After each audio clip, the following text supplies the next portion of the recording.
हरे कृष्णा। भाई और बहन के रिश्ते में मिठास और मजबूती भरने वाला पर्व है भाई दूज। इसे यम द्वितीया के नाम से भी जाना जाता है। कार्तिक मास के शुक्ल पक्ष की द्वितीया के दिन ये पर्व मनाया जाता है। वैदिक समय में इस पर्व को भ्रातृ द्वितीया के नाम से जाना जाता था। इस दिन भाई अपनी बहन के वहाँ भोजन करने और उसे आशीर्वाद देने के लिए जाते हैं। इस विषय में हमारे शास्त्रों में एक पौराणिक कथा आती है कि एक समय यमराज जी आज के ही दिन अपनी बहन यमुना के घर गए थे। तब यमुना देवी ने अपने भाई की पूजा की थी और उन्हें स्वादिष्ट भोजन प्रसाद खिलाया था। उस दिन यमराज जी उन्हें आशीर्वाद देते हुए कहते हैं कि जो भी व्यक्ति कार्तिक शुक्ल पक्ष की द्वितीया के दिन यमुना नदी में स्नान करेगा उसे यमलोक का दर्शन नहीं करना पड़ेगा। इसलिए इस दिन यमुना नदी में स्नान करने की विशेष महिमा बताई गई है। स्कंद पुराण के वैष्णव खंड में बताया गया है, कार्तिके च द्वितीयायां पूर्वाहन यमम अर्चयेत् भानुजायां नरः स्नात्वा अयम लोकम न पश्यति।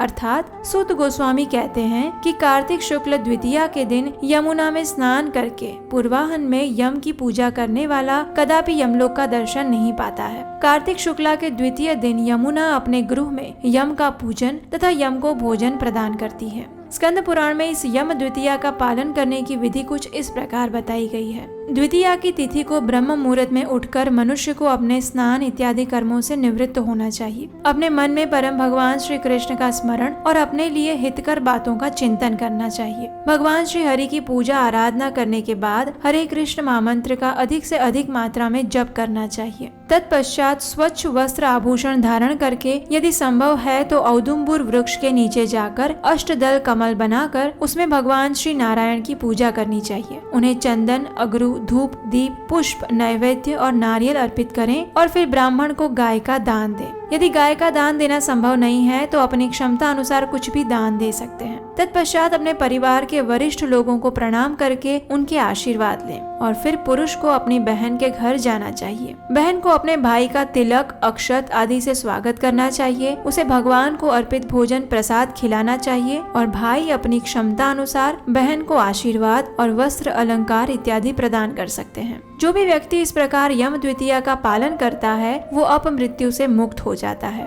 और पुत्र, पौत्र आदि से संपन्न होता है। जीवन के अंत में मोक्ष प्राप्त करता है। जो भी मनुष्य इस व्रत कथा का श्रवण भी करता है उसके समस्त पाप नाश हो जाते हैं। जो पुरुष इस दिन अपनी बहन को वस्त्र दान से संतुष्ट करता है उसे संपूर्ण वर्ष तक कलह अथवा शत्रु भय का सामना नहीं करना पड़ता। यम द्वितीया या भाई दूज के दिन जो व्यक्ति अपने बहन के घर भोजन करता है उसे धन एवं उत्तम संपदा की प्राप्ति होती है। इस दिन अगर आप अन्य कोई भी पूजा विधि नहीं कर सकते तो इस दिन भगवान श्री कृष्ण, बलराम जी और उनकी बहन सुभद्रा जी का स्मरण करते हुए उनसे प्रार्थना करनी चाहिए और इस दिन भगवान श्री कृष्ण के हरे कृष्ण महामंत्र का अधिक से अधिक जप करना चाहिए। तो ये थी आज की यम द्वितीया की कथा और उसका पालन करने की सरल व्रत विधि। अगर आपको ये कथा अच्छी लगी है तो आने वाले वीडियो के लिए आप हमें आर्थिक सहायता भी कर सकते हैं, स्क्रीन पर दिए गए नंबर पर अपना आर्थिक योगदान भेजकर। तो चलिए इस यम द्वितीया या भाई दूज के पवित्र पर्व पर अपने इस जन्म के भाई बहन के रिश्ते में कृष्ण भावनामृत की मिठास घोलते हैं और उसे हमारे वास्तविक नित्य संबंध यानी परम भगवान श्री कृष्ण से जोड़ने का प्रयास करते हैं।